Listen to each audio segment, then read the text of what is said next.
السلام عليكم ورحمة الله وبركاته. ازيكم يا حبايبي؟ عاملين ايه؟ يا رب تكونوا بخير. النهارده ان شاء الله هنعمل مع بعض كبد وقوانص الفراخ. هنعملها بطريقة سهلة جدا وبسيطة، والطعم في منتهى الجمال، ومش هنلاقي فيها ريحة زفارة خالص. هتقدميها جنب رز او مكرونة، او حتى هتاكليها بالعيش، فعلا تحفة. هنحضرها بطريقة مش هتخلي معاك الكبد والقوانص فيها ريحة زفارة خالص، وفي نفس الوقت برضه هتديكي طعم وريحة في منتهى الجمال.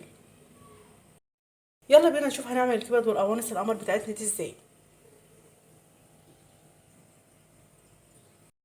يلا نبدأ مع بعض. بسم الله وعلى بركة رسول الله. اللهم صل وسلم وبارك على سيدنا محمد وعلى آله وصحبه وسلم. أنا معايا كبد فراخ. أنا مقطعاها صغير بالشكل ده، ومعايا قوانص مقطعها برضو صغير بالشكل ده، ومعايا بصلتين كبار أنا مقطعاهم جوانح، ومعايا فلفل أخضر على أحمر. ده سبايسي، طبعا ممكن تستبدليه بفلفل اللي هو مش حامي لو مش حابة السبايسي. انا غاسله القوانص والكبد كويس قوي بالملح. وطبعا تحضير الكبد والقوانص تحضيرها الصح طبعا مش هتخلي فيها ريحه زفاره خالص. هنبدا نحضر الكبد والقوانص بتاعتنا. انا جبت صينيه او اي وعاء انت حابه تعملي فيه، حطيتها على النار، وهحط فيها حبه زيت.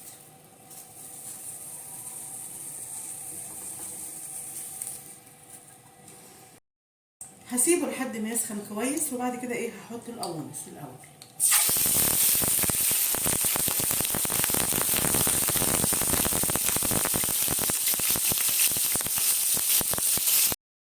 هديها كده تسبيحه لمده حوالي 5 دقايق.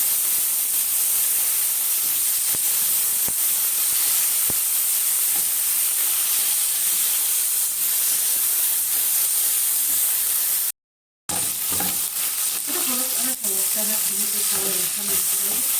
هسيبها بقى كده على جنب. وهنحط بقى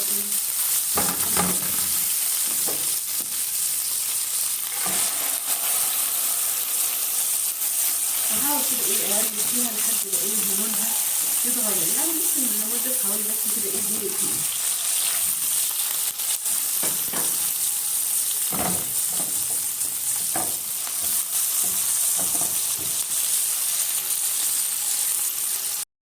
كده خلاص انا شوحت الكبده لمده حوالي دقيقتين.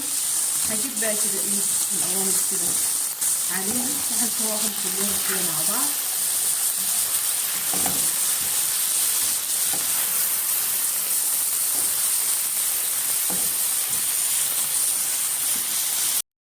فهضيف 3 فصوص ثوم انا مقطعاهم بالشكل ده. تشويحه بس كده بسيطه.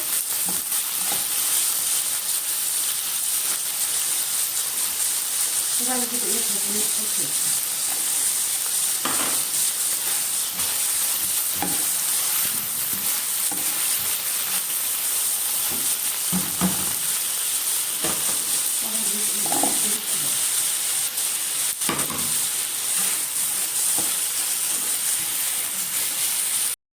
هضيف معلقه صغيره من الفلفل الاسمر،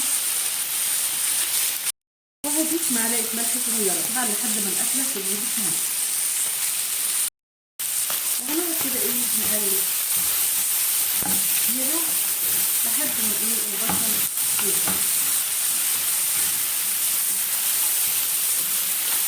الريحه طالعه في منتهى الجمال، تحفه. كده خلاص الكبد والقوانص عملوا معانا. هحط بقى عليها النار، وهنقدمها في طبق التقديم. هنقدمها كده في طبق التقديم.